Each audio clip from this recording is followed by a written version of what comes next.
Hello, everyone, and welcome to Learning Lore. It's been a while since the last episode. In fact, I think about 3 months. Yeah, it's been a minute. And in that last episode, we covered the entirety of Call of the Dead lore, from the Easter egg to hidden story details that I definitely never knew back in the day.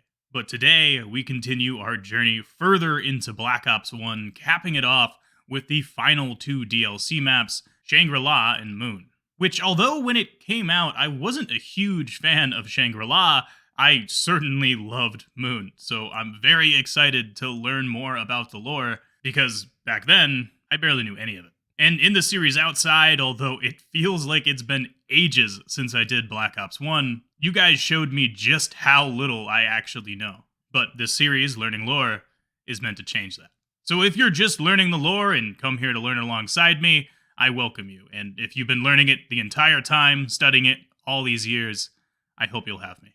Last episode, we left off on April 11th, 2011. Following the disappearance of Call of the Dead cast and crew, Romero's assistant Sally begins the search for her boss, and that journey leads her to Shangra-La during an eclipse, which sends her back in time to April 25th, 1956.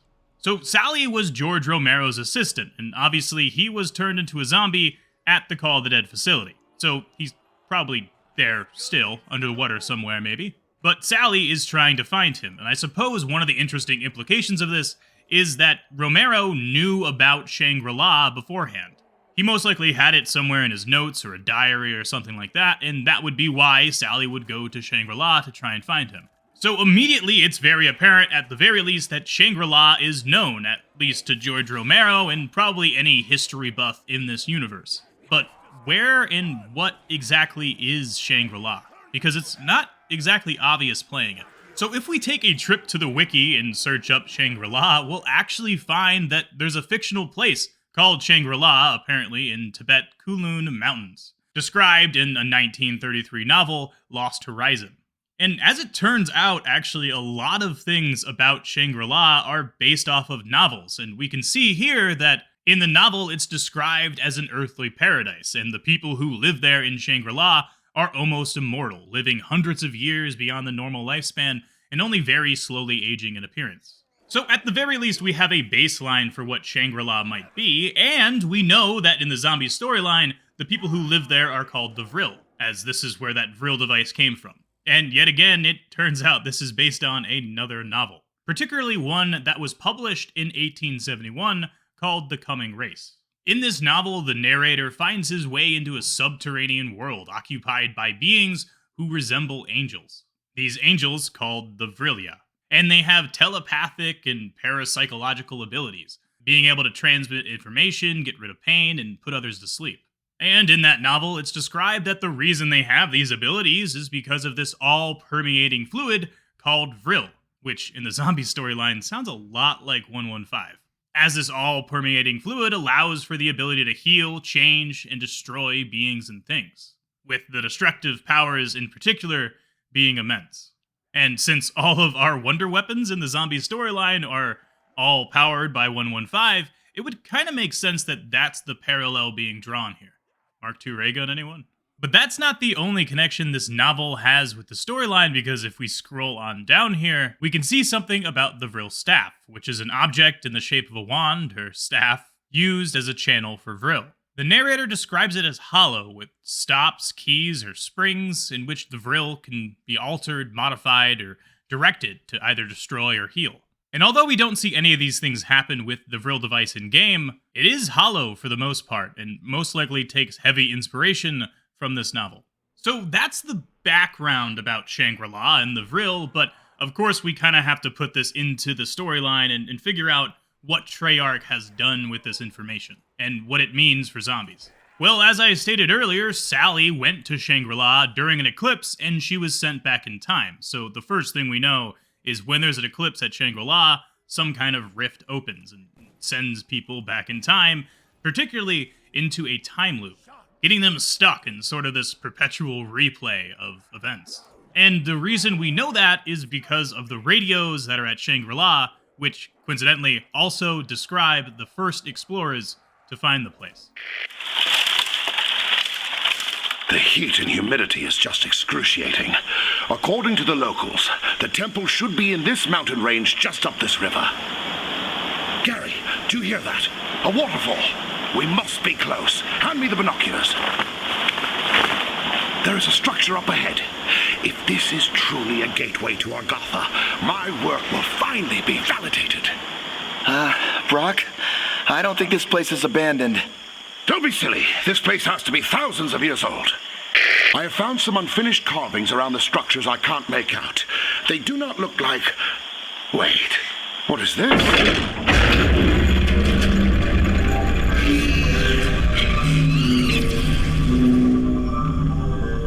What the hell was that?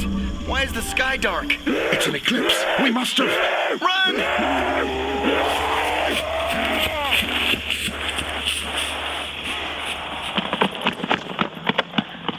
What are those things? Zombies. We have to find another way. Zombies? What are you talking about? The writings must have been right. No! Don't touch that! Damn! Take a look around and try to find a way out. I got nothing.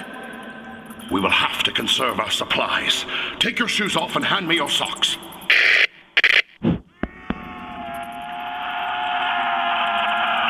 I've been trapped in the temple structure for days. Gary is dead, and I don't see a way out of here. I can still hear the zombies outside. I fear this is my last recording, as the battery is about to die, and I will soon follow. One thing I can be certain of is that blood... In these radios, we hear the voices of Brock and Gary, some British explorers, which I don't exactly know why they're there. They could be there of their own accord, perhaps, or maybe for some university work, or perhaps enlisted by their governments to try and find this mysterious place that seems to be powered by 115. Which I don't exactly know what time period it is that Brock and Gary find Shangri-La, but one thing we do know is it was before 2011, because when Sally went there was already an eclipse happening, and my best guess is that's because of Brock and Gary going there and activating it. As you heard there in the radio, Brock saw some unfinished carvings around the structures that he couldn't make out, and while looking at them, he seemed to have found some sort of pressure plate, a lot like the ones that you use on the map to activate the eclipse. And of course, when he activates that pressure plate, an eclipse happens, and you can hear some teleportation sounds like they're sent back in time, as well as zombies suddenly appearing as well. In running away from these zombies, Brock and Gary end up getting themselves trapped somewhere, which we'll see exactly where in just a moment. And at the very end of this radio, you can hear Brock saying that Gary is dead, and he has no way out, and that he fears that this is his last recording. It seems that Brock and Gary, at least the very first time that they went through this time loop, did not make it very far. And of course, the very first step of the Easter egg is to turn on this eclipse, the same way, presumably, that Brock and Gary did by pushing in these pressure pads. Whoa, okay, what the And hell when you do it, you'll be teleported to an eclipse. And immediately, of course, this changes the scenery quite a bit. Probably one of the coolest things about Shangri-La. There's a few things to note immediately, one being that there's a massive meteorite of what I assume to be 115 here on top of the temple. But, of course, there's also a moon that's floating above us, and believe it or not, this is actually a model out there. It's not part of the skybox. So we can get real close to it, and you'll notice it's the same exact texture that's used in multiple other maps, actually, in Black Ops 1. It still has this little fiery area here, presumably Griffin Station. But there's also something quite interesting in the distance, which we'll get to that in a bit. During this time as well, it's probably worth noting that the normal skybox is now hidden underneath the map, so we can no-clip down here and see it as well, which is just awesome. It seems the devs just quite literally flipped the two, and add a moon as well on top of it. And for the next step, over by the MPL wall well, there's another button, and when we press it... Hello out there. Hello? We are stuck behind some kind of mechanism. Whatever you did moved it slightly. We really could use some help here. Well, you hear the voice of Brock. The same Brock, of course, that we just heard in that radio. So it seems that Brock and Gary have somehow trapped themselves in this little temple here. I suppose there was some sort of cave-in. And using some no-clip, we can see, unfortunately, inside of here, there is no Brock and Gary. In fact, there's no modeling at all. The player was certainly never meant to see here. And how do we save our trapped characters? Well, by some mysterious pressure pads, of course. For those who don't know, normally in this step, you need 2 players, one to step on the pressure pad on this side of the map, and the other to step on the pressure pad over here. That worked. And of course, the 2 players have to do it at the same time in order for the step to work, being the need, well, for this mod. Which I suppose it's time to give a massively huge shout out to Jay Bleezy, the developer of Black Ops Reimagined. Without it, I wouldn't be able to do these Easter eggs solo and make these videos for you guys. So a huge thanks to him. Perhaps go check out his channel if you enjoy this series. Make sure to give him some support. And also a huge thanks to the people who put together the Chronorium, as this little interactive book on a website is one of the best ways to learn the zombie storyline. Links, of course, for all of these things can be found in the description below. I mean, in all honesty, this is actually much harder to do with 2 players. If you're in solo with this mod, it does make it quite a bit easier. I can kind of just keep stepping on pressure plates until I find the right one. And this entire time, while you're going around stepping on these pressure pads, of course, you're on a time limit. You need to do it before the Eclipse ends. What was will be again. Luckily, of course, it's not exactly hard to just reactivate it again, though. Oh, wonderful! There is some kind of crystal rising from the floor. Look at this. There's a passageway below. We have to push on to have any chance of escape. Thanks, whoever you guys are. And when you complete this step, of course, you get to hear them once again, making it to a passageway down below, and a crystal rising up from this structure. It seems that in these first steps of the Easter egg, we essentially interrupt this first radio, because in it, Brock said that Gary died. Well, clearly, after completing this pressure plate step, we can hear him talk to us. Well, if we go directly beneath them, what we do find is a window location and where the water slide is as well. So I suppose this is where they ended up going to. But we won't hear from Brock and Gary again until we do our next step of the Easter egg, which involves this water slide, so I suppose it's quite fitting. Once again, coming on over to activate the Eclipse. And when Brock and Gary did this, I feel like they didn't have to hit 4 different pressure pads, you know? It really kind of sounded like they just did it immediately. We hop on down the slide. I don't know if I hit the switch. I hope I did. That worked. The crystal is rising. Yes, I did. That did it! His leg is free and the way is clear. And upon completion, we can hear Brock say, "That did it. His leg is free and the way is clear." And funny enough, this is the exact same thing that he says in the next radio that just appeared on the map. That did it! His leg is free and the way is clear. Let's get moving. We're moving through a small network of tunnels. This appears to be some sort of aqueduct system. Unless this was carved out at a much later...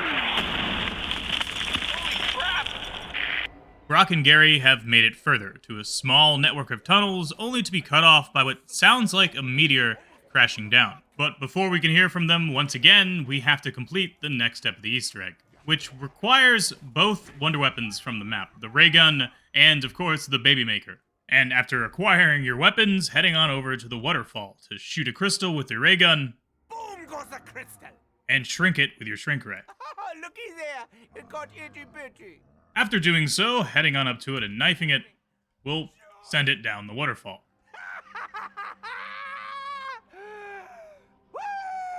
Richtofen seems to be very excited about this.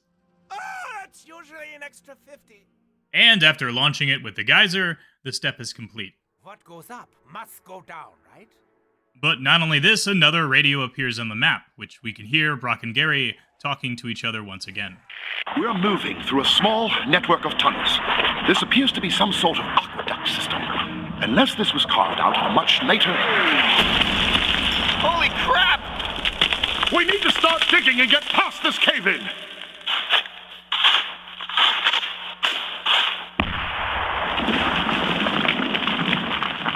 Well, we lucked out on that.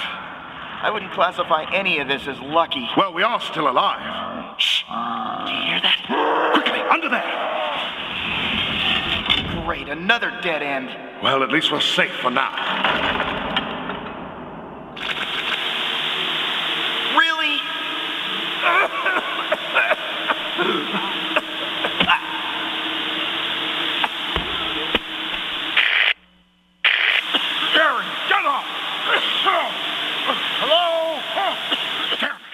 In this radio, we hear yet another bad situation that Brock and Gary have gotten themselves into. First of all, we hear that they're moving through a small network of tunnels, most likely the same small network of tunnels that's on the map Shangri-La. They eventually make their way to some sort of mechanism, which you can hear in the radio. And if you go into the tunnels right next to the last place Brock and Gary were trapped, you can find where the cave-in occurred. But unfortunately, outside the map, there's no hidden models there. But after some things get set in motion, some gas is heard. Both Brock and Gary start coughing, and it sounds like Gary passes out. Perhaps he dies, I'm not exactly sure, but you can hear Brock at the very end saying, "Gary, Gary, get up.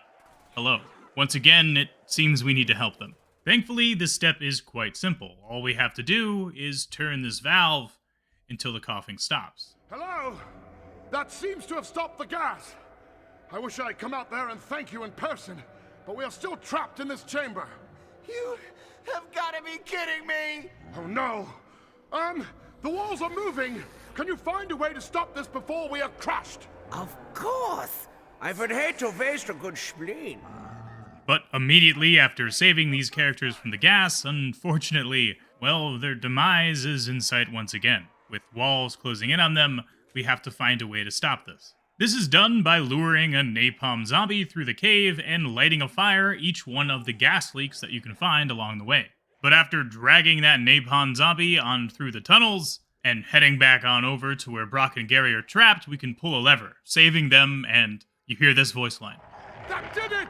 Let's get out of here before spikes shoot out of the walls and the floors open up to a pit of lava! And once again, this opens up yet another radio. Let's get out of here before spikes shoot out of the walls and the floors open up to a pit of lava! This place is massive. The architecture is not what I expected to see. It's more of an interpretation What of... the hell's wrong with you? If this place doesn't kill us, the freaking undead will. We are stuck in some kind of trap-filled temple of death, surrounded by a horde of undead, and you were talking about the rugs not matching the curtains. If you don't...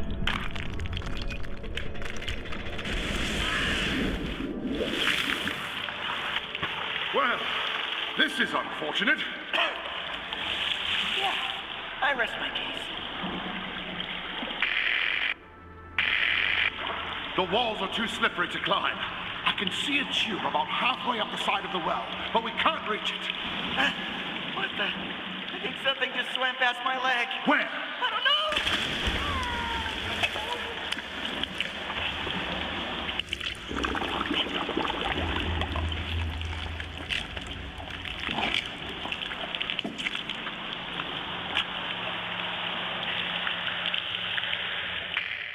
This radio, just like the last one, begins with the same words that you hear him mutter in-game. It sounds like they're making it further into the tunnels, and they make it to somewhere where they're at the very least up to their knees in water. Since at the end of this radio, we hear Gary say, "What was that? I think something just swam past my leg." And at the very end, you can hear them drowning. It sounds like, once again, Brock and Gary need our help. And if you go into the Eclipse and come down by these holes, you can hear Brock and Gary talk to you, saying that they're stuck down there, and if you can somehow fill it up with water, they can continue. Hello? We're stuck down here. If you could somehow fill it up with water, we can get out. That's so goody, we meet again. I'll take a look around. Luckily, the next step of the Easter egg is rather simple. We just need to get some Spikemore claymores and place them in front of these holes. You like that? The spikes? I do. Okay, then. All the holes are plugged up. And after all the holes are filled, you can come back down underneath the waterfall and activate the reservoir, They did it! filling up the room that Brock and Gary are trapped in and allowing them to escape. And once again, this gives us access to yet another radio. Yes, we can reach the top. I can see the outside. Thank heavens, we are finally out of the wretched catacombs. It's still a full eclipse. Yes, it is very strange. I've been thinking about those unfinished carvings we saw before the eclipse occurred, and can't help but think they hold some sort of key in all of this. We should investigate the stepped pyramid for some clues. I think we should get the hell out of here while we have the chance. But we are so close to proving the existence of... This is so much fun. They keep on dying in such creative ways. In this one, we can hear Brock and Gary have finally made it out of the catacombs, but there is still a full eclipse above them. Brock talks about those strange carvings that he saw before the eclipse happened, and that he should investigate the stepped pyramid for some clues. But obviously Gary isn't very excited about that. But before the radio ends, Brock says we're so close to proving the existence of Agartha. Or at least that's what it sounds like he's saying before he's cut off and a bear trap is heard. This bear trap stopping them in their tracks again, and we need to save them one more time. And how do we stop them from stepping on this trap? Well, blowing it up, of course. But in normal zombies fashion, we can't just immediately blow it up. We first have to press a bunch of glyphs first. This is a relatively easy step. You kind of just go around and knife each one of them, although they're a little bit finicky at times and you have to hit them from a certain angle, but it's easy enough. And finally, at the end of it, we can go over by the minecart, see the snare trap, and blow it up with an explosive. That seems to have worked. What's quite cool about this is if you take a real close look at it before blowing it up, you can even see a skeleton of Brock impaled on it that isn't there during the eclipse. I suppose an interesting implication of this is where Brock and Gary got out of the catacombs. I'm not sure if they're supposed to have walked up the minecart track, or perhaps there's some other way that they made it out through one of these other temples that we just don't exactly have here in the map. I'm not entirely sure, but what is obvious is this is where they would have walked through. But we have saved them and unlocked yet another radio. I can see the outside. Thank heavens, we are finally out of the wretched catacombs. Still a full eclipse. Yes, it is very strange. I've been thinking about those carvings we saw before the eclipse. Give me a moment.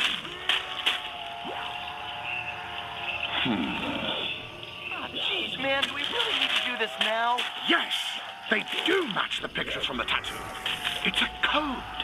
16, 1, 3, 4.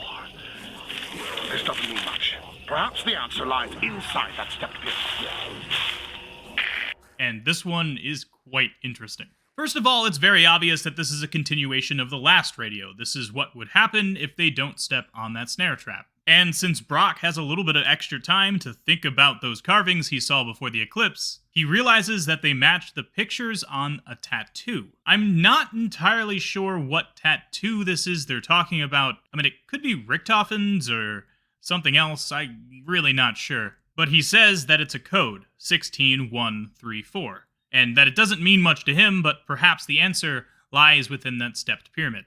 And of course, to use this code, we once again have to go back in time, sending ourselves into an eclipse.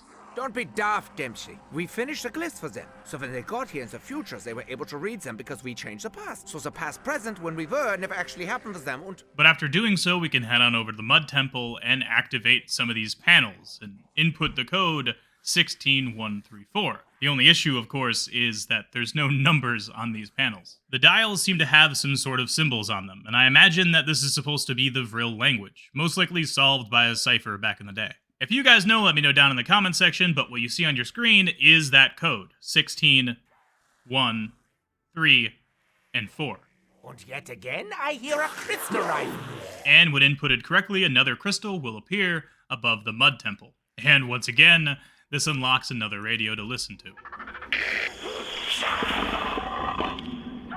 We have made it inside the top of the temple. I can see an antechamber through a crack in the wall, but there is no way to get inside. It's completely enclosed. If we had a stick of dynamite, I could get us in there. Well, unless you brought some, I think we're not getting any further. I had some in my bag, but dropped it when we were attacked by that horde of zombies. And by the look of it out there, we're not going to be able to stroll around looking for it. So close to the answers. We need to get the hell out of here before it's too late. Brock and Gary have finally made it into the Step Temple, where Pack-a-Punch is. While they're there, they can see that there's some kind of antechamber through a crack on the wall, which, when playing the game, well, this is most certainly true. But with limited options for them, considering apparently Gary's stick of dynamite that he had brought with him, which, by the way, why would you bring a stick of dynamite on an adventure? Not exactly sure. But unfortunately, Gary dropped that stick of dynamite while running away from the zombies. But of course, it's not just as easy as finding the bag of dynamite, is it? Zombies always has to make it harder. I think all the crystals are raised. Now what? The stick of dynamite that Gary lost is somehow ensnared on this crystal. And of course, in order to get it, well, we gotta do some Easter egg steps. This one involves these gongs that you can see around the map, and you have to hit them The crystal is resonating with joy! in order to resonate the crystals. But some of them Nine! It sounds bad! Like Nikolai singing! do this instead. So we gotta do this by process of elimination, finding the gongs that resonate with the crystals, and not using the ones that don't. And once this is done correctly, you'll see them glowing. They are all resonating. That would amplify the wavelength significantly. With what looks like the Treyarch symbol, actually. And now all that's left is to shoot one of these crystals with the upgraded Baby Maker, bouncing a ray of baby-making photons between each one of these crystals until it hits the one with the dynamite on it, and you need to stand beneath it to catch it. Which, yeah, don't mind the whole gun on the ground thing. I mean it. Ignore this. The wavelength is amplified. The meteor will be mine! But anyways, once you have this stick of dynamite, you can see that that giant meteorite has shrunk and has fallen into the temple. And when you go up to the temple, you can hear Brock and Gary once again. If we had a stick of dynamite, I could get us in there. Well, unless you brought some, I think we're not getting any further. I had some in my bag, but dropped it when we were attacked by the horde of zombies. Dynamite! Wunderbar! Okay, you bring me that stick of dynamite, I'll open this bitch up like a can of beans. Then can we get the hell out of here? Of course. I just need to see the inside of the temple. And it's pretty cool, because the lines that they're saying here are the same ones that are said in that radio that we heard before. So it seems that we interrupt them right at the end of them recording that, and hand them the stick of dynamite. All right, here we go. Everybody get back! And doing this gives us our final radio, the last we'll hear of Brock and Gary. I am now entering the antechamber. I see some sort of altar, and there is a rock suspended above it. This is just wonderful. An inscription.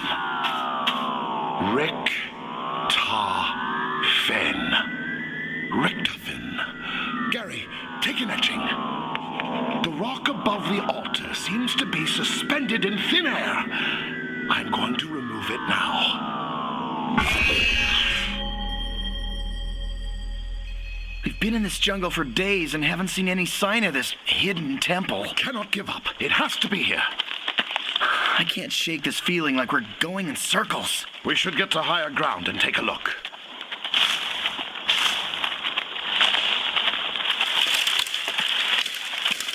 The heat and humidity is just excruciating.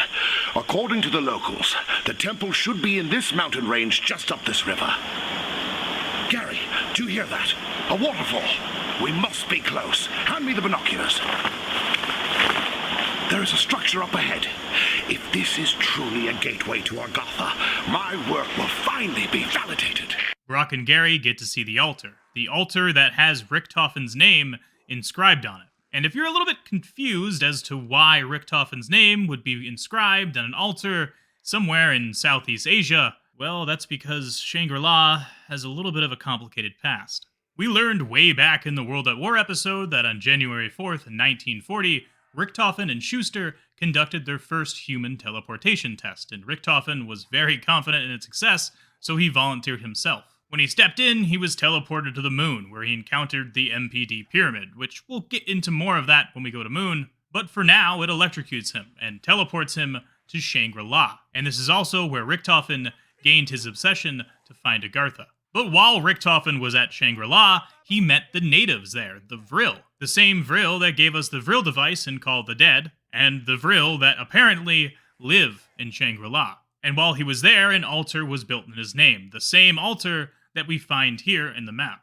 And this is also where Richtofen encounters the focusing stone for the first time. So I suppose this is how he knew he needed to come here. But what is quite strange about this is when Brock and Gary find Shangri-La, well, there's no Vrill. And also in the map, when you play it in Black Ops 1, the place is completely abandoned.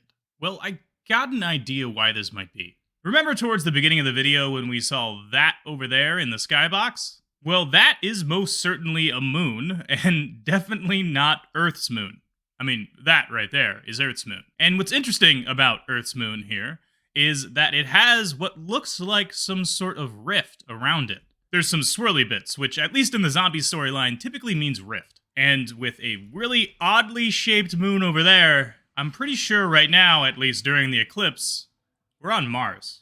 Yeah, I'll let that sink in for a second. I believe that this moon that we see in the distance is Deimos. And here is a real-life picture of the moon taken by one of NASA's orbiters. Now, the shape does not exactly line up, it's definitely not perfect, but one thing we can see is this little curved surface here is present in-game up here. But when I put it on top, obviously, it doesn't exactly line up. It's not perfect whatsoever. But it's close enough to at least say that perhaps the developers were looking at this image and trying to recreate the moon. And also, why else would there be some strange-shaped object just floating out there above Earth all of a sudden in this Eclipse version of Shangri-La? Doesn't make any sense otherwise. So we have Earth's moon that has arrived here via a rift.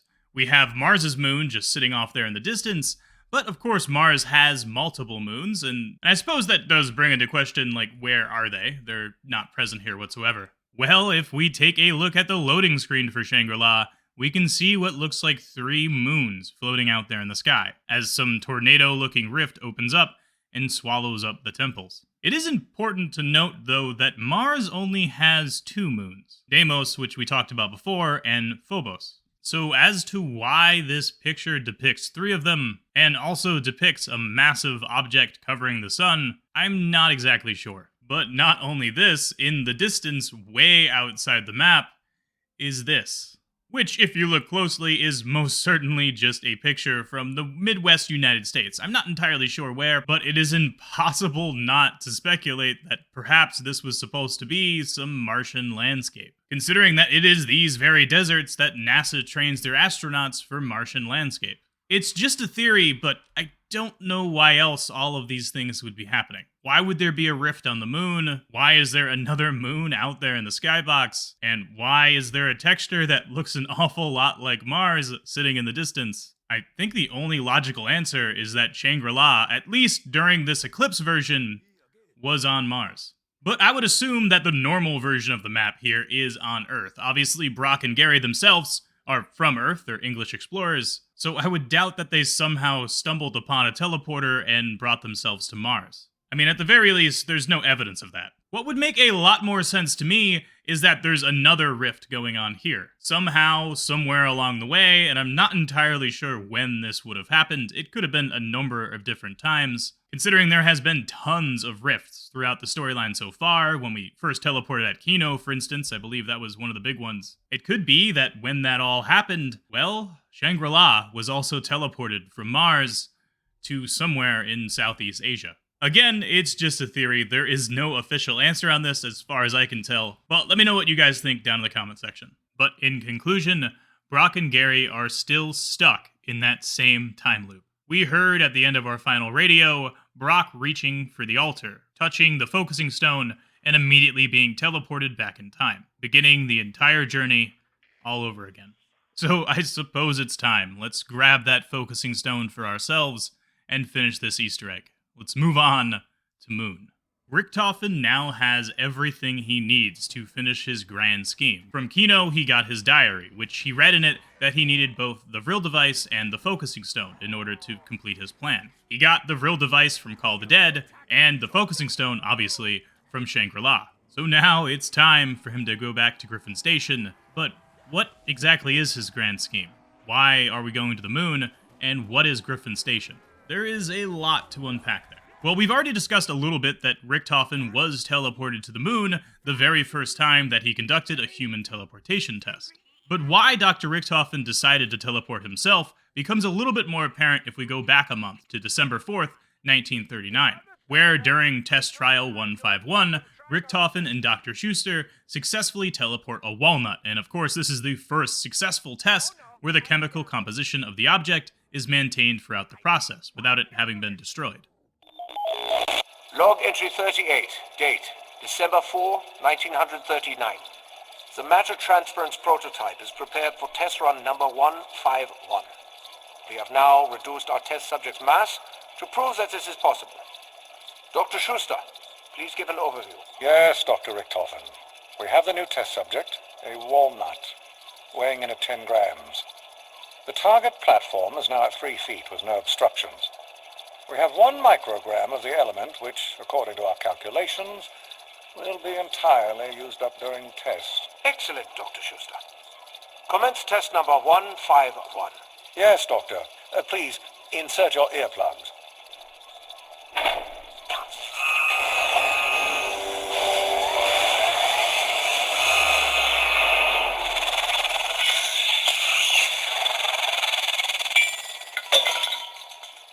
Good God. We've done it! We have powered up the prototype and have moved a walnut directly from the prototype device into the receiving device. It moved instantly. It Teleported. Get me Dr. Maxis immediately. And in our first radio here on Moon, we get to hear about this walnut teleportation. And it's really strange hearing Richtofen before being corrupted by the Dark Ether. He sounds like a normal scientist, while during most games, he sounds absolutely crazy. This was before all of that. Before he hated Dr. Maxis, before he wanted him dead, before he was corrupted by the Dark Ether and started hearing voices in his head. This was when he was just a normal German scientist, or at least as normal as you could be for being part of a group like 935. But in this radio, we hear that teleportation was most certainly successful, and Richtofen says, "Get me Dr. Maxis immediately," thinking that this is a massive breakthrough, and he wants to tell him right away. But unfortunately, Maxis wasn't too impressed. But this is not the crucial experiments that you are supposed to be working on. With all due respect, Dr. Maxis, this is a breakthrough of unimaginable proportions. What? That you moved a walnut a few feet? Yes, Edward. We will improve the human condition by revolutionizing the walnut industry. I can see it now. Edward's walnut delivery. Don't be obtuse. How dare you call me that?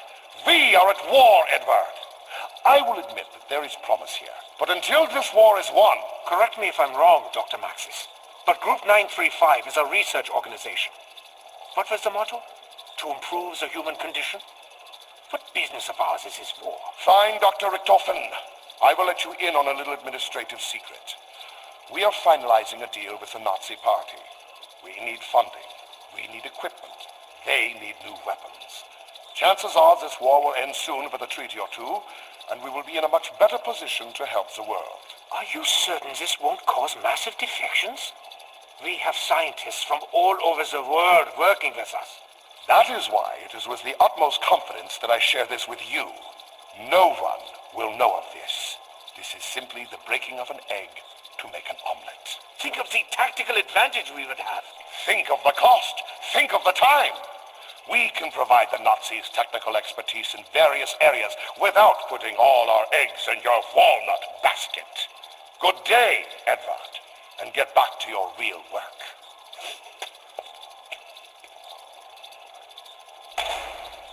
Bloody jerk. I think Dr. Maxis has lost his perspective. No matter.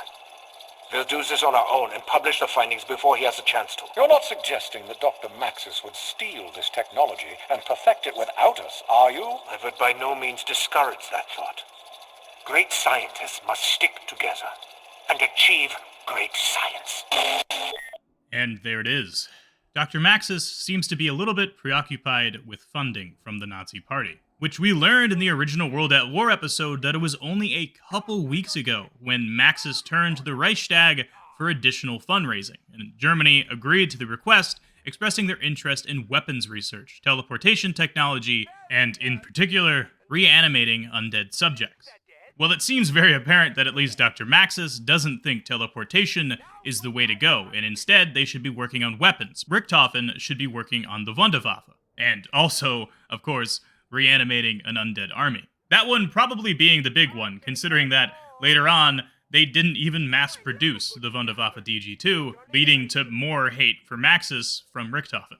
But anyways, Dr. Richtofen and Schuster decide to continue their teleportation experiments behind Maxis's back, leading to the first human teleportation test just a month later. And because of this burning need to prove that this teleportation device is important and will work, Richtofen volunteers himself as the test subject. Entry 42. Date, January 4, 1940.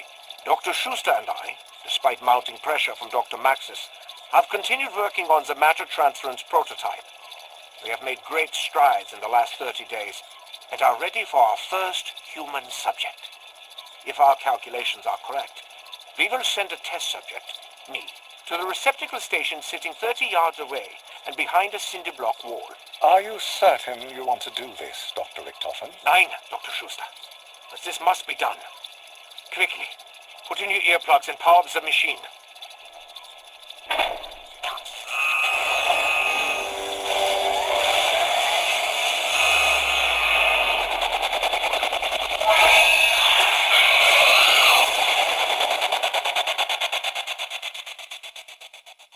Was there a power outage? Why is it so dark? I feel almost weightless. How very unexpected. Dr. Schuster? Hello? There. I can see now.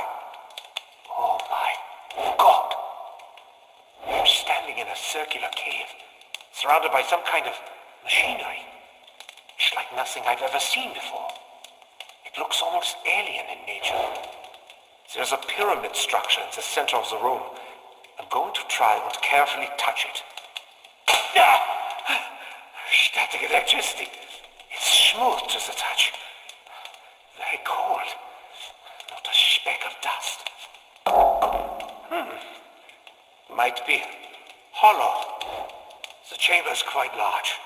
I see what looks like capacitors in the ceiling of the chamber, but there are no obvious connections to anything electrical.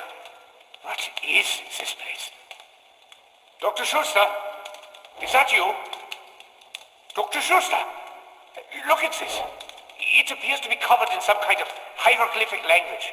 I've not seen anything like it before. Why are you whispering to me? There's no need for that. Glass is loose. Do you hear that? It sounds like...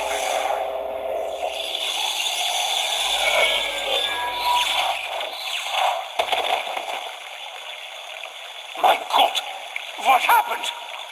I seem to be in some kind of jungle. I can't be certain of where I am.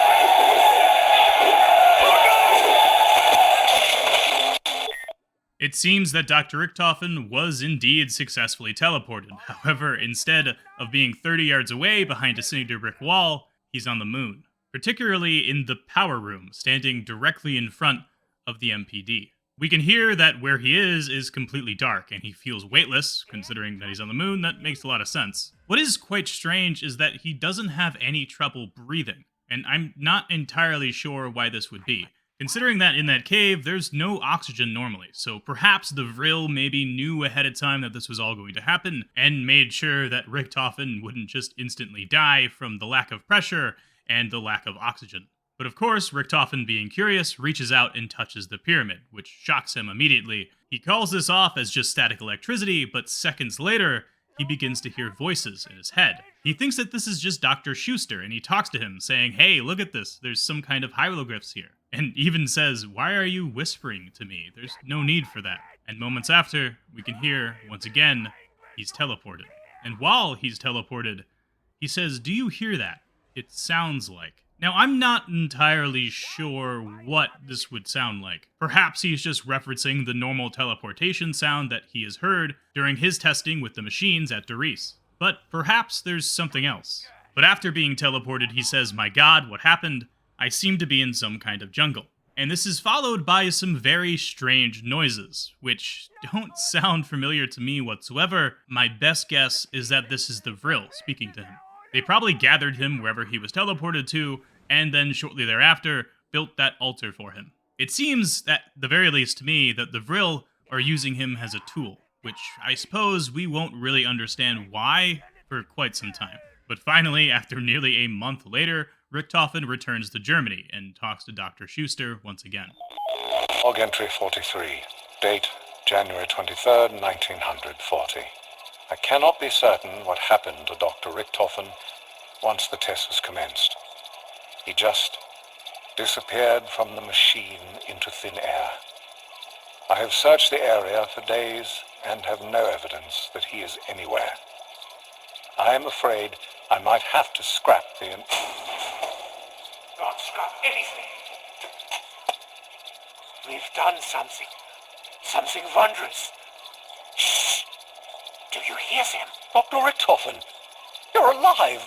I'm more than alive, Mr. Schuster. Is the device still intact? Yes, but what happened to you? Ah, something wonderful. That chamber was incredible. The wonders we can learn. What are you talking about? Are you all right? Get in the matter transference prototype, Dr. Schuster. We have worked.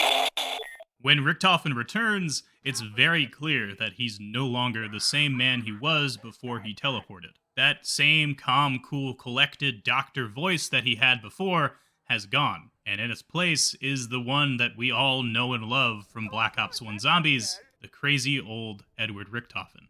He's now corrupted by the Dark Ether, corrupted by the Vrill that teleported him, and he comes to Dr. Schuster saying that something wonderful has happened, and there's so much that we can learn. Get inside the matter transference prototype. We have work to do. And on March 13th, 1940, construction of Griffin Station begins. Frustrated with Maxis' alignment with Germany, other disgruntled Group 935 scientists join the cause, working behind Maxis' back, working behind the back of Group 935, and developing the station on the moon. But after 2 long years of development, finally, Griffin Station is complete. Gentlemen, for 2 long years we have toiled here under the Eagle's Nest to build our fortifications. For 2 long years we have taken equipment to build up our labs. For 2 long years we have worked under Group 935, believing that Dr. Maxis truly wants to help the world. For 2 long years we've led a double life. Today, that all ends. I bring to you what this project is all about. What I have worked to keep from my enemy. What is it, Dr. Richtofen? Looks alien. It is an ancient Vrill machine. And you, Dr. Groff, are now the lead scientist here at Griffin Station. You will be the one to discover how it works. We first must discover what it does. 9, Dr. Groff. I know what it does. It is a direct connection to another dimension. It is preposterous. No more preposterous than teleporting all of this gear to the moon and building Griffin Station, is it? I suppose not. How do you know what it does? I have found many interesting Vrill artifacts here. I have decoded some of their language. All signs point to this device being a stable gateway to the ether. Dr. Richtofen, I'm aware of a project being run by Dr. Maxis at Doris concerning Vrill. As am I. I am going back to my post at Group 935 to continue the charade. I will be finding out just how much information Dr. Maxis has on Vrill.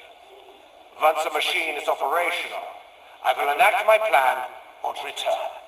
Gentlemen, let the games begin.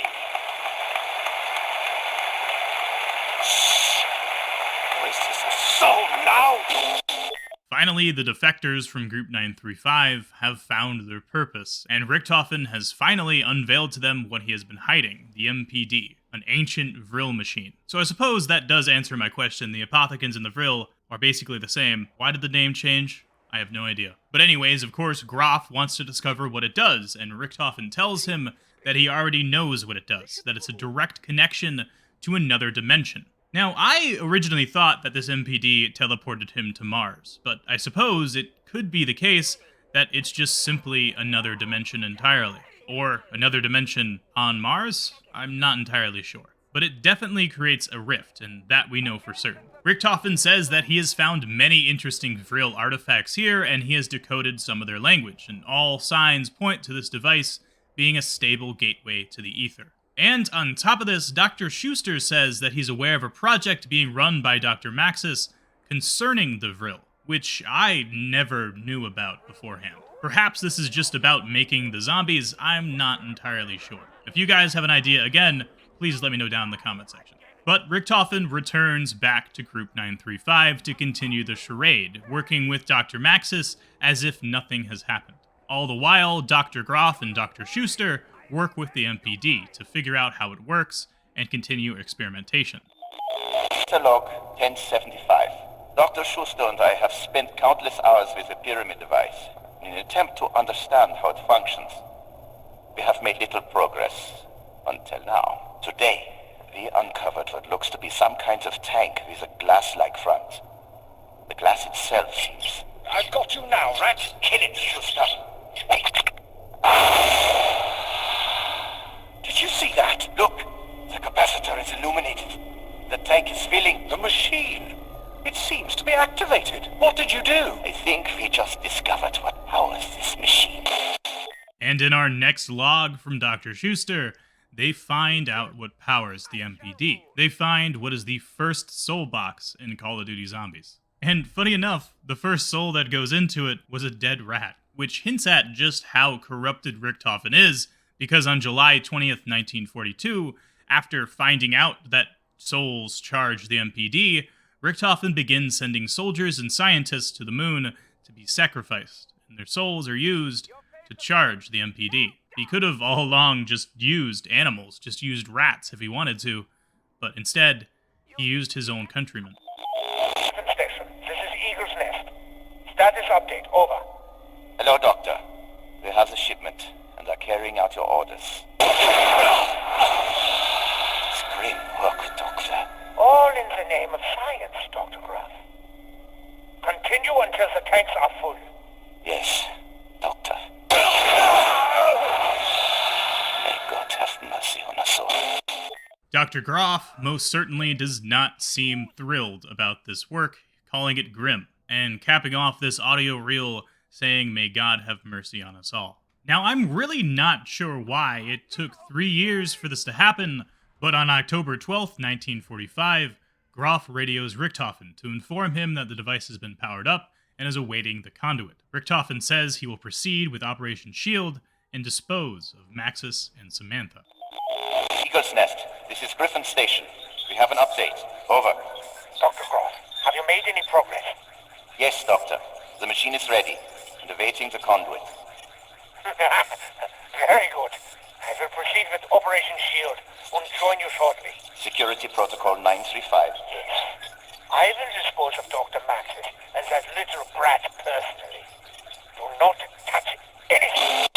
I imagine that this conduit is supposed to be Dr. Richtofen himself. He wanted to step inside of that ether pyramid. But, as we know, Richtofen also wants to dispose of Dr. Maxis and Samantha, something that he really did not need to do in order to complete his work with the MPD. But, of course, he did it anyway. And on October 13th, 1945, Maxis and Richtofen performed teleportation test trials on test subjects 3, 4, and 5.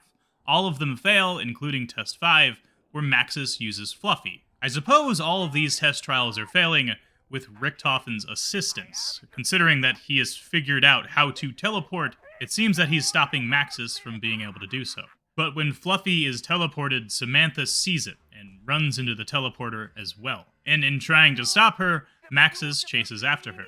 Richtofen seals them both inside the test chamber and teleports all 3 of them. I really do not understand this course of action whatsoever. Like, it really doesn't make sense to me that he would teleport Maxis and Samantha to the moon. But he did. Samantha is teleported to the moon while Groff and Schuster are working on the MPD, and what you hear next is what followed. Mr. Schuster, report. The tanks are full and the shields are down. The machine is humming nicely. Good. And what of the shipment? Most are buried outside of the base. The live ones we've sent back to Kustova Poston.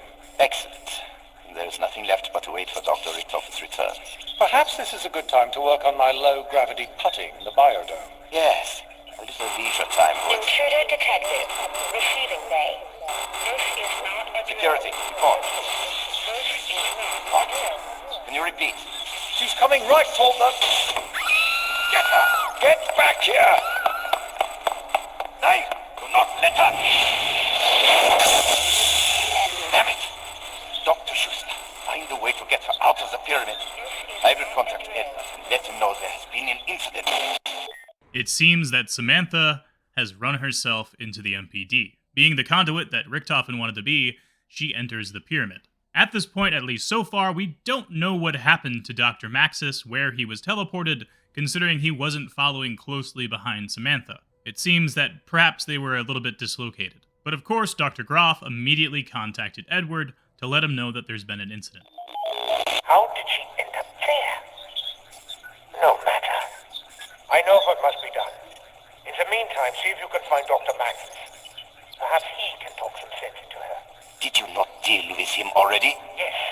And if the child ended up there, then Maxis must be somewhere too. Find him. How do you propose? Dr. Groff, I cannot do everything for you. I leave this in your capable hands. There is much to be done. Yes, Doctor. Oh, and Groff? Yes. I'd keep an eye out for an evil-looking dog while you're at it. And when Dr. Richtofen comes to meet Groff, there's quite an interesting exchange of words. First of all, it is Dr. Richtofen's plan to find Maxis and use him to coax Samantha out of the MPD. But not only this, Richtofen says, I'd keep an eye out for an evil-looking dog. That evil-looking dog being Fluffy, Samantha's dog, or of course the hellhounds that we know from many Zombies maps. But thankfully, we don't have to wait. It doesn't take long for Dr. Groff to find Maxis. I hope this works. Schuster, power it up. Systems nominal. Accessing Vrill device. Interface via MPD active. Accessing MPD. MPD integrity check nominal. Awaiting input. Excellent. Bring the sample. Analyzing MPD. Creating profile. Profile created. Excellent. Now, scan for target. Yes, Doctor. Target located. Bring him here. Immediately.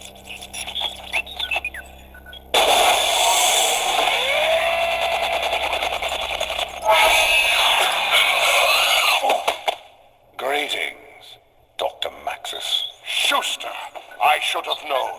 Where is that rat Edvard? Where are we? And how did you get me out of that wretched None of that is important right now. Allow me to fill you in. Samantha, honey, Daddy is here. Come, dear, please. Open the machine. Daddy will not let them hurt you anymore. Honey, Daddy knows he's made some mistakes. I am truly sorry that you were put through so much. When your mother died, I could not bear the thought of losing you, too. That's why I kept you so close. I did not mean to neglect you. I just wanted to know you were safe from harm. Daddy! I love you, Samantha. I love you too, Daddy. Can you do something for me? Something very important. Yes. Kill them all.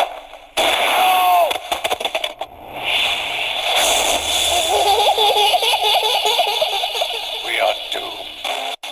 And with this audio reel, there is a lot to unpack here. First of all, we learned that the Vrill device is needed to interface with the MPD. It's not exactly apparent why we need it, but we certainly do need it in order to change souls that the MPD is interacting with. In order for Richtofen to switch with Samantha, the Vrill device is needed. Groff says bring the sample, which I'm not entirely sure what that is. Perhaps the Vrill device, I don't know. But a profile is created by the computer. And the computer also scans for a target, which I assume is Dr. Maxis, because shortly thereafter, he's able to be teleported. Maxis arrives at Griffin Station, most likely for the first time, after being inside of some wretched tunnel. Now, I have no idea where this tunnel could be, perhaps somewhere underneath Griffin Station, or just in the ether somewhere. But Groff immediately says none of that is important, just allow me to fill you in. Most likely telling Dr. Maxis all about Griffin Station, all about the MPD, or at least the things that he needed to know, and that Samantha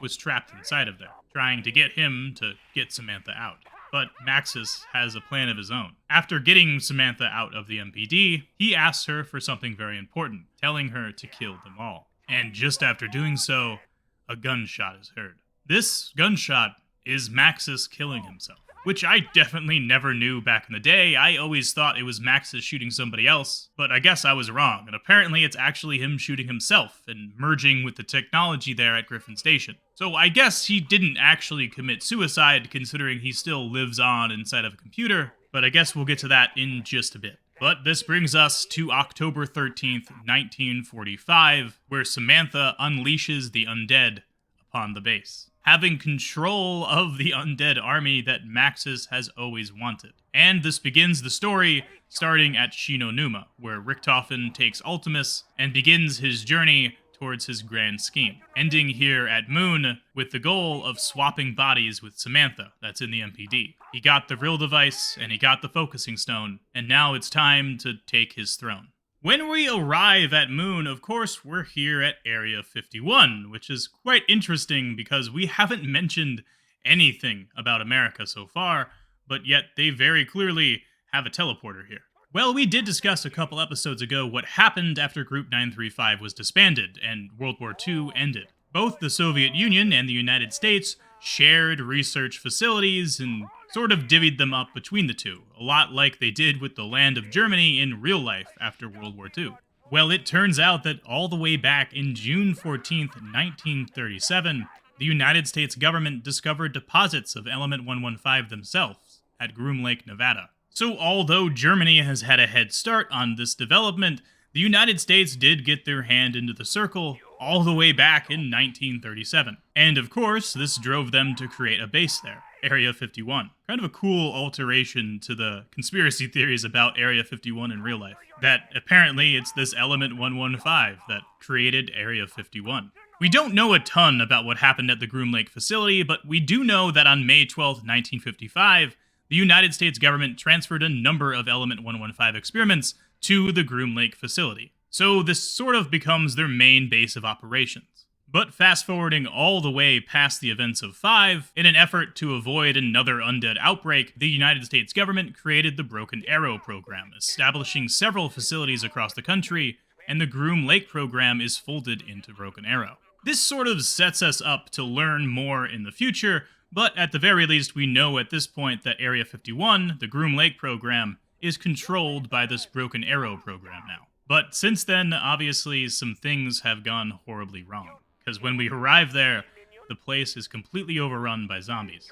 Now, I imagine that the reason for this is because Samantha knows that Richtofen and Ultimus are going to arrive at Area 51. So, shortly thereafter, she unleashes the undead, hoping that they won't be able to make it to the teleporter in time. And that would also explain why the zombies at Area 51 are able to turn from round 1 zombies to whatever they are when they start running at you.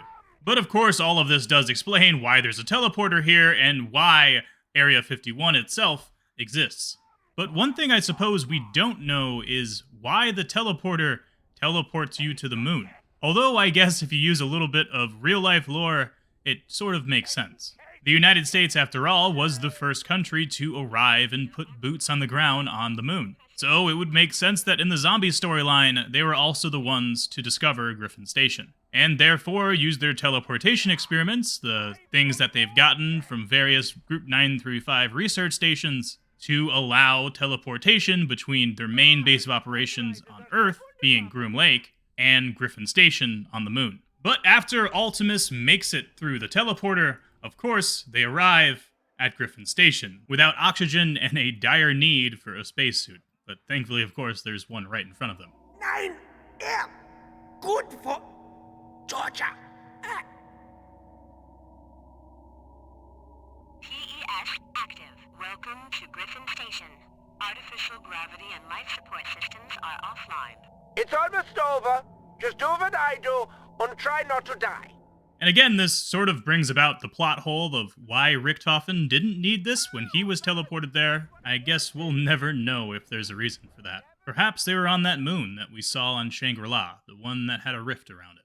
And we've come a long way, and what a crazy thing to have as a zombies map. This DLC was absolutely amazing back in the day, and I cannot wait to finish this off. I suppose this is a good time to take a sip of the coffee. Because of course, I have my coffee with me here this morning, and I hope wherever you are, whatever time you're watching this, you're enjoying yourself, because learning the lore of these maps that I never cared to learn back in the day has really changed my perspective on them. There is so much that I never knew, especially about Shangri-La and also about Moon here as well. There's a lot that goes on in these radios, and a lot that's sort of hidden behind these Easter egg steps that you wouldn't really realize unless you spent hours trying to learn about it. So I hope you guys are enjoying this so far, and if you are, consider leaving a like down below. It helps me out a ton, and of course, make sure you're subscribed. But without further ado, let's start this Easter egg. Starting off, of course, with a little game of Simon Says. Integrity check complete. Main systems online. Performing internal routine check. Ah, good. You guys didn't screw up. It seems that this game of Simon Says is some sort of integrity check. It doesn't really make a lot of sense why that is, but it's something that they programmed here. Perhaps maybe to make sure that a computer couldn't turn on the systems, and instead it has to be a physical human out there pressing buttons. But I'm really not entirely sure. I guess there doesn't really need to be an answer anyway. But with all systems online, now it's time to hack the laboratory. Security system activated. Access denied. How can you not recognize me? It's me! Richtofen does have a good point there. He's a very recognizable character. But to do this, of course, we hack the security panel using the hacker device. Security system 3 files accessed. And we're on a timer, set to go find other things to hack around the area. My mad hacksaw skill is only eclipsed by my mad scientist skills. And it's very close. System files accessed. Security override files accessed. Excellent. Although we could have just entered the master password. Oh well, shut up! And after all the hacking is done successfully, all we need to do is go back and press all 4 of the red buttons. The main thing that this seems to have changed is this right here. It has now come out of the pyramid a little bit, almost like it's ready to accept the Vrill device. But of course, we're not quite there yet. First, we need to move the Vrill sphere, which I guess is the thing that is supposed to contain the focusing stone in a bit. I am not entirely sure. In order to get this Vrill sphere, an excavator is needed to breach one of the tunnels, specifically Tunnel 6. Which, in playing the game, it's not exactly apparent why this is. I mean, I imagine it's because that sphere is somewhere here, but yeah, it doesn't seem like we can find it here ourselves. Excavator pi will cause decompression of Tunnel 6. There's our good old excavator pi moving on towards his destination, ever so slowly. It is quite cool being able to float out here and see this little path that it has, and just how disorganized the textures are out here. But then again, I suppose you don't really get to see any of this very well, so it sort of makes sense that the developers wouldn't spend too much time on it. Massive decompression in Tunnel 6. PEF required. Okay, so it's actually not here ahead of time, or at least during this whole excavating situation. It doesn't seem to be there yet, so I suppose first, I gotta turn the thing off. Just go ahead and hack the excavator. How did you see that? Excavator pi. Control restored. Well, there it is. Yeah, my best guess is it just spawns out of thin air, but perhaps if you had another person here waiting, you could maybe see it fall from the ceiling. I don't know. Thankfully, though, this next step is rather simple. All we have to do is follow this ball around, knifing it if it gets stuck along its journey. But eventually, it'll get itself stuck on top of this satellite dish, which if we get a nice up-close view of it, it's quite literally right on the tip. And to get it down, we need the wave gun to shoot it, which I suppose it's probably time to talk about this map's wonder weapon, the wave gun. Or I guess the zap gun, if you have it in dual wield. As far as I can tell, the Chronorium doesn't have any details on this, and I haven't been able to find any information as far as who made this gun or why it exists. It seems like the Thunder Gun and the Ray Gun are pretty much the only ones, at least so far in the storyline, that are well known. But one thing that is clear, at least, that it is powered by microwaves. Or supposedly. And although it's maybe not the most obvious thing in the world, considering this is not what a microwave would do, the code name for the gun is called the microwave gun. Thankfully, they've shortened that to wave gun in the actual game. But it makes your enemies swell up and pop right in front of you. Certainly one of the more cartoony guns that we've had so far. But then again, I guess so is the Babymaker. Pretty strange gun too. It seems, at least on its surface, man-made for the most part. I mean, it's kind of hard to tell, but it has knobs on it, and it has things on it that definitely seem very man-made-esque. But whether it was made by those scientists that left Group 935 to work with Richtofen, or if it was made by the Americans after they took over the base, I really don't know. But either way, our next step is to use it, shooting at the satellite dish, knocking the ball off, and having it continue its journey. Why can't we just pick this up? Yeah, why can't we just pick this up? That's a very good point, Richtofen. Very good point. But finally, after chasing it around the entire facility, it makes its way to the pyramid, and finds its little slot to fall in. And as a result, one of those tubes, which we have to fill with souls, comes out of the ground. I suppose this also means that finding this sphere is what led to the discovery of the first soul box by Groff and Schuster. And of course, what we do next is exactly what they did, fill them up with souls. But before we do, I suppose it's probably important to note that if we no-clip inside of the pyramid, there is nothing inside of here. It's completely hollow. And underneath it as well, there's no, hidden chamber, and there's no Samantha. Although you can see the other tubes just chilling down here. But when we pull the switch, it opens, revealing Samantha, holding her teddy bear. Even as someone who didn't really follow the storyline, I remember how impactful this was back in the day, because even from World at War, Samantha was this hidden character, where you heard her voice, but you never saw her. You had no idea who she was. And of course, over time, the community pieced these things together and figured out that it was Maxis' daughter, but here she is, finally. You could actually see her in-game. And something that is kind of cool, once it's opened up, the sides of the pyramid are here under the ground, and you can actually see them extending quite far and just creating a very weird sort of structure. But after the pyramid is opened up, now we need to charge the Vrill device in order to be able to switch souls with Samantha. But apparently the only way to do that is with this computer here at spawn, and unfortunately, it's a little bit broken. We need two things to be able to do this: some plates that are hexagon in shape, perhaps made by the Vrill maybe, and some wire as well to connect it. To get the plates, we need the Gersh device to teleport them to the moon. And thankfully, they're just sitting right over here on the shelf inside of Area 51 next to the teleporter. Good. The plate I was looking for. Now, it doesn't make a ton of sense how the Gersh device knows to teleport this to the teleporter, considering normally it's pretty random where the other end of the black hole ends up being. But thankfully it does, and once you teleport them, they land right there on the teleporting pad. Once teleported, they'll arrive exactly where you do, sitting there on the ground in spawn. But in order to get these plates from here on the ground to over there on the computer, of course we can't just pick them up, because this is zombies after all. We need to get the cool new flashy device that's in the map, the quantum entanglement device. Which, like the wave gun, I also don't really know where they came from. Perhaps just the natural progression of research with 115. But I suppose the step is simple. Here, there, doesn't matter anymore. Well, I guess it teleported me as well, but it seems to have worked. The plates are now where they need to be, and all that's left is the wire. But thankfully, with Black Ops 1 Reimagined, I don't have to worry about this part. And in this mod, it's already there in place for us, so we can just go on ahead with charging the Vrill device. Login, Teddy. Password is a liar. I'm not, but that's why no one would guess it. This is a relatively easy thing to do. Of course, when you're not modding like me and have God mode, you have to worry about the zombies coming up to kill you, while you need to keep on going back over to this computer and typing on it.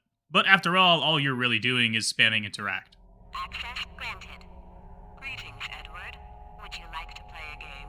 What is it with Groth's obsession with American women? All they do is play games! No matter. Time to charge up the Casimir mechanism. Carry the one.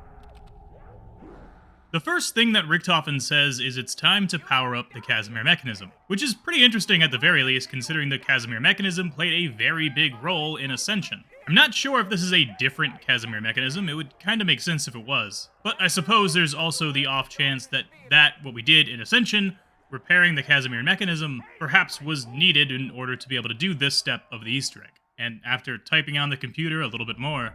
Access granted. Switching relay to Sector 115. Access denied, Richtofen. What is happening? The Scanning for hacksaws.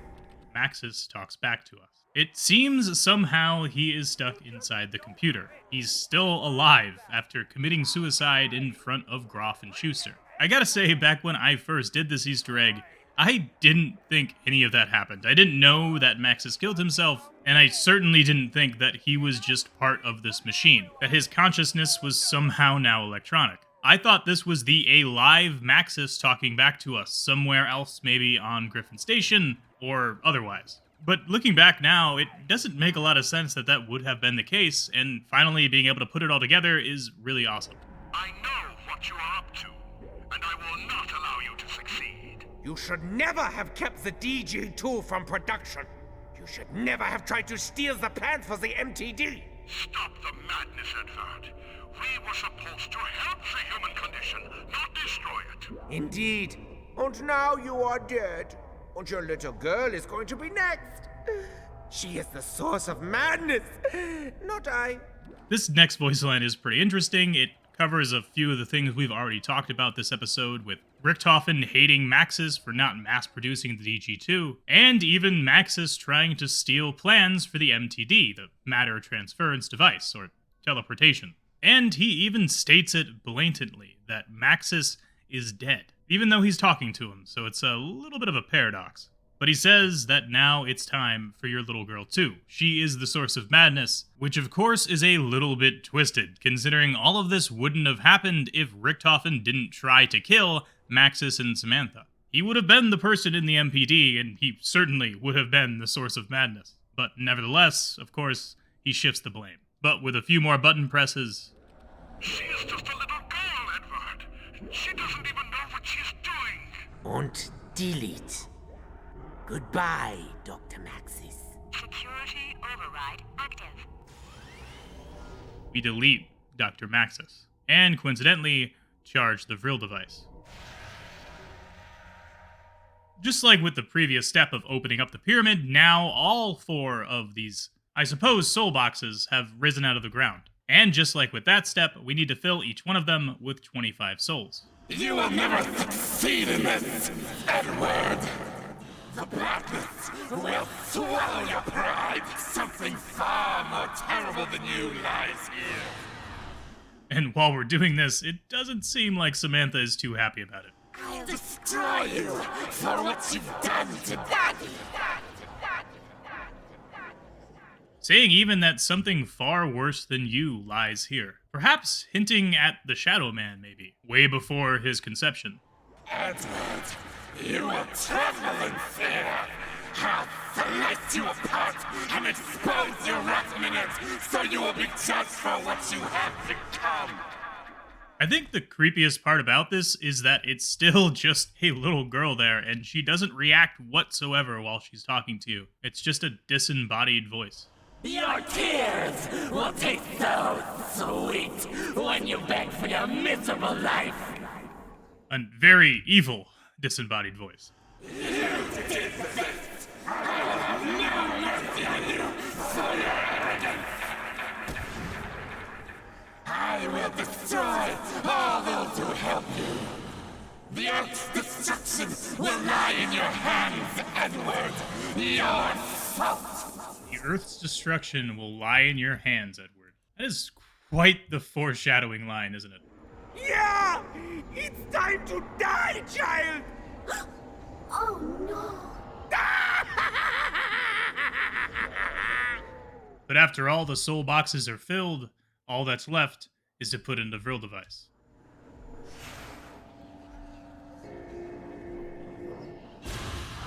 Daddy! Make him stop!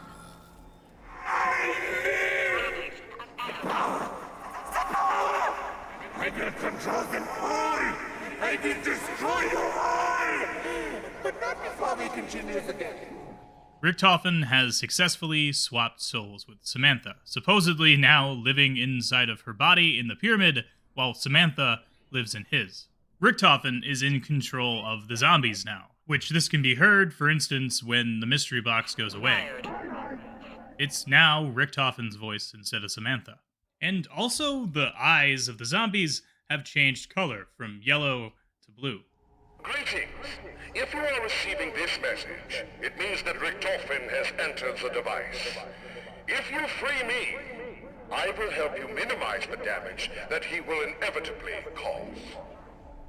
But it seems that while Dr. Maxis was in the computer, he left behind a failsafe, so that in the event of a soul swap with his daughter, that voice line would play over the intercom, and begin instructing whoever is left from Ultimus to finish his plan, in which he says that he needs to be freed, so perhaps he's still alive after all. The first step of doing this is grabbing that Vrill sphere once again, which is easily done with the QEDs. Well, that's the focusing stone right there. So the focusing stone is part of the Vrill device. How did I never know that? That's kind of crazy. But anyways, the Vrill sphere is teleported over towards the Simon Says machine. The very first step of the Easter egg you have to do once again. Although this time, of course, it's a little bit more difficult to complete. Phase 1 complete. Redirecting security matrix. And once this is done, a rocket will start coming out of the ground, showing the entirety of the model. Which I suppose we should go take a look at these ones ahead of time and show that, yes indeed, they are all still here. It's just that most of the model is cut off by the ground. But that's only one rocket, so I suppose we gotta do this a couple more times, don't we? Security matrix override successful. Good. Now that I am in control of the station, we have one last chance to sever Edward's link with Earth. I will calculate the position. Retrieve the artifact and take it to the launch platform. Maxis says over the intercom that he is now in control of the station. It seems that Maxis has escaped whatever Richtofen did to try and delete him. He says he's now in control of the station, which, although this could be pre-recorded, it doesn't sound like it. And he says that we need to go retrieve the device that I already retrieved with the QED. But once again, we need a Gersh device to teleport it. Back to the mystery box we go. Give me the Gersh, I need to Gersh it. It is much nicer having two players in this, because at least you don't have to keep coming back to the mystery box to get the other device. Hopefully it won't take too long though. Yes, there we go. Beautiful. And if we head back on over, we can cap off this Easter egg with a bang.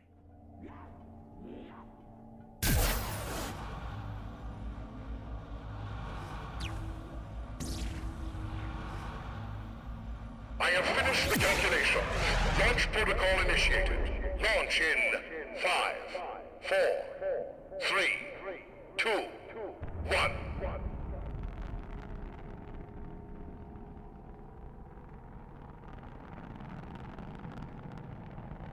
And there they go, sailing away to Earth. 3 massive nuclear warheads. 30 seconds to impact. And after those 30 seconds, finally, they make impact.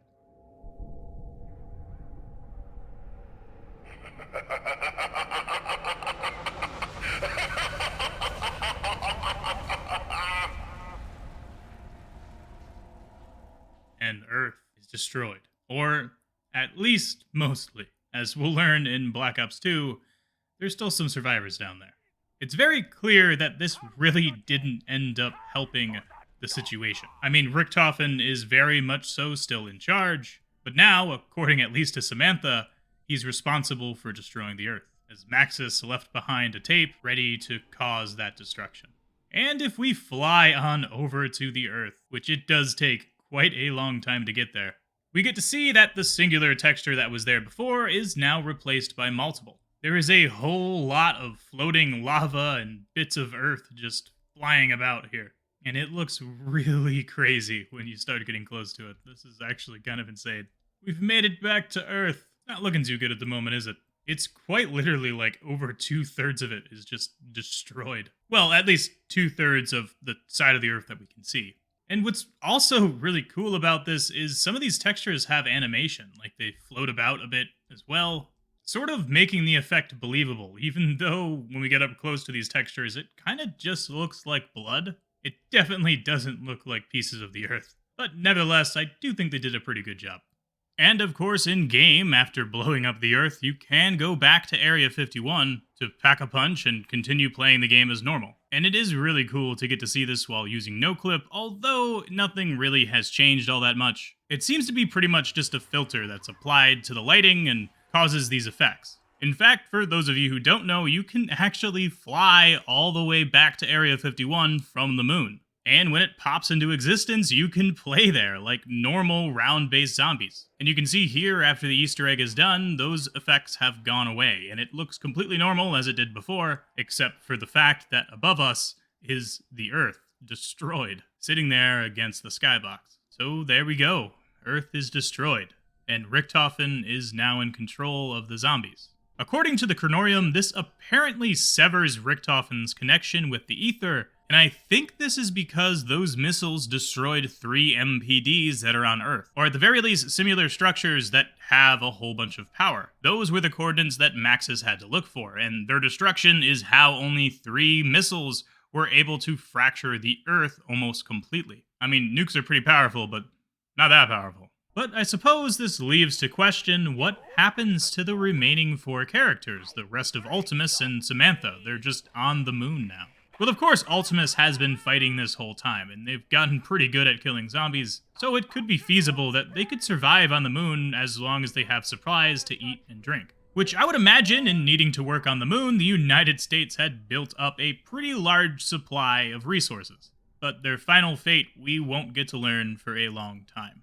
Nevertheless, I hope you all have enjoyed. This was a ton of fun to make, and definitely my longest video by far. If you enjoyed it, leave a like down below. It helps me out a ton, and of course, make sure you're subscribed so you can come back for more. There is a lot more lore to learn, and I am thrilled to get to it all. If you want to watch more of my content, you can click one of the videos on your screen right now, but if not, I'll catch you guys in the next one. Stay awesome, and peace out.